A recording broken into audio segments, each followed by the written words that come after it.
12 Years a Slave by Solomon Northup. Chapter 1. Having been born a freeman, and for more than 30 years enjoyed the blessings of liberty in a free state, and having at the end of the time been kidnapped and sold into slavery, where I remained until happy rescue in the month of January 1853, after a bondage of 12 years, it has been suggested that an account of my life and fortunes will not be uninteresting to the public. Since my return to liberty, I have not failed to perceive the increasing interest throughout the Northern States in regard to the subject of slavery.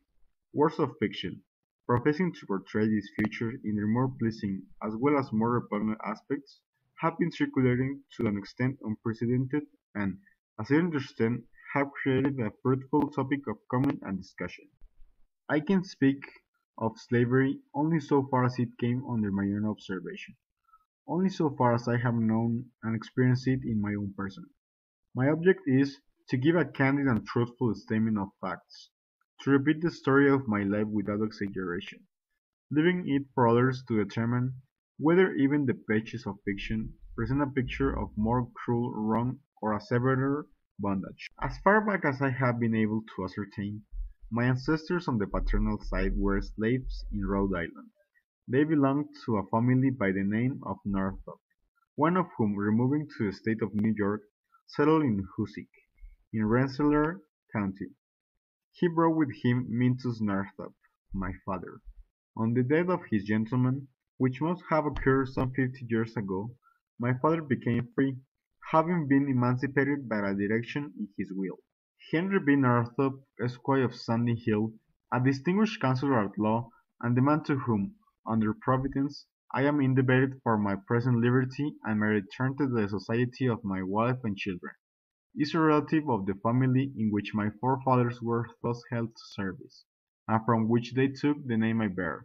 To this fact might be attributed the persevering interest he has taken on my behalf. Sometimes after my father's liberation, he removed to the town of Minerva, Essex County, New York, where I was born in the month of July 1808.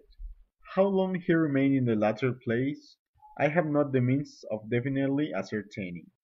From thence he removed to Granville, Washington County, near to a place known as Slave Row, where for some years he labored on the farm of Clark Northup, also a relative of his old master. From thence he removed to Alden Farm, at Moose Street, a short distance north of the village of Sandy Hill, and from thence to a farm now owned by Russell Pratt, situated on the road leading from Fort Edward to Angle, where he continued to reside until his death, which took place on the 22nd day of November, 1829. He left a widow and two children, myself and Joseph, my elder brother. The latter is still living in the country of Oswego, near the city of that name. My mother died during the period of my captivity,